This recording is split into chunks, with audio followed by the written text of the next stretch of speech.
Okay, thank you, Irene. Thanks for the invitation and for a great introduction to the ISAE as well. So I just wanted to tell you a little bit about UFAW, which, for those of you who don't know us, is the university's Federation for Animal Welfare. My name's Huw Golledge and I'm the Chief Executive.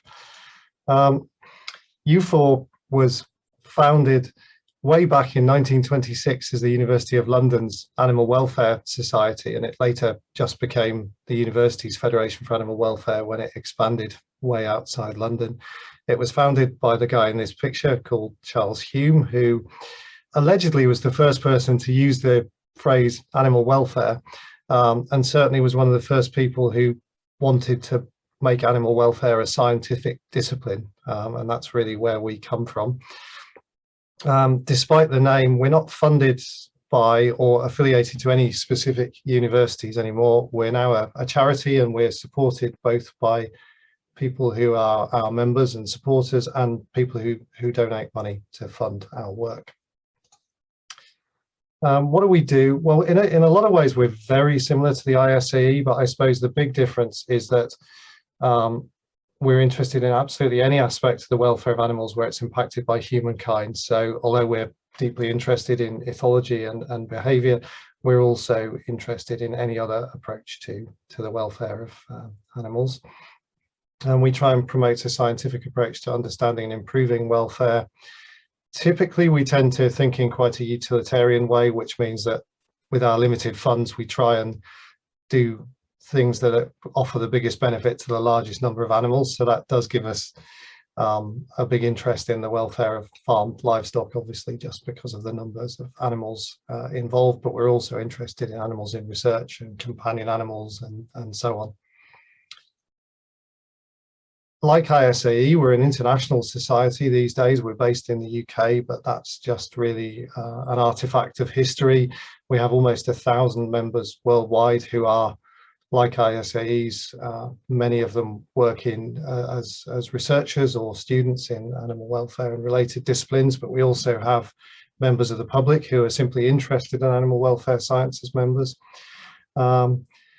If you're interested in becoming a member, I think it's a nice complement to being a member of ISAE to also be a member of UFAW. We're also relatively cheap to be a member of, especially if you're a student, so please think about joining if you're interested.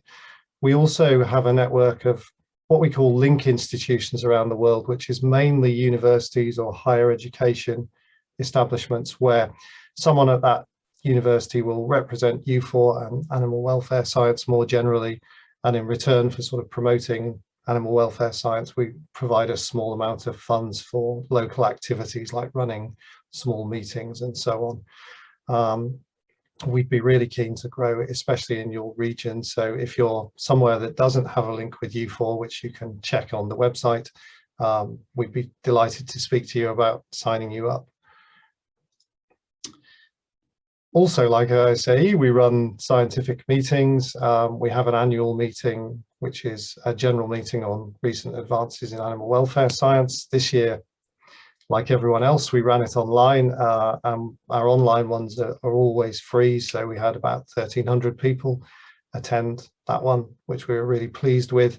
If you did miss that meeting, there's some really good things in that meeting.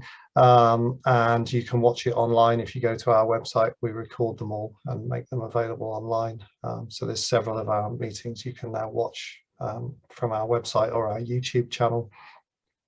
Next year, we hope to go back to having a meeting in the real world in Edinburgh in late June 2022.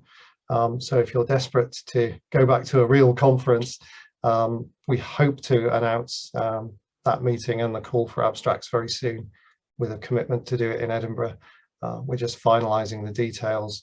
There will be an online component. We won't go back to having meetings where you can't at least watch the proceedings online, but we're really keen to get back to going back to face-to-face meetings. And we also are keen to support regional meetings. We started doing this fairly recently. We supported quite a big meeting in Asia held in Hong Kong in 2018. We have a plan for one in Latin America in 2022 or probably 23 now, and we hope to do more of those. we also do a range of other events. So again, have a look at the website if you're interested. One thing that is slightly more unique to UFAW is that we have some funds to support scientific research. So we do what I've called their responsive mode funding, which is small to medium-sized grants that you can apply to anytime if you need funding. Occasionally we advertise larger project-style grants. There'll be one fairly soon, a call for depends what you call large grant, but up to £50,000, which is, I'm guessing, about 60,000 euros at the moment, which we hope to advertise later this year.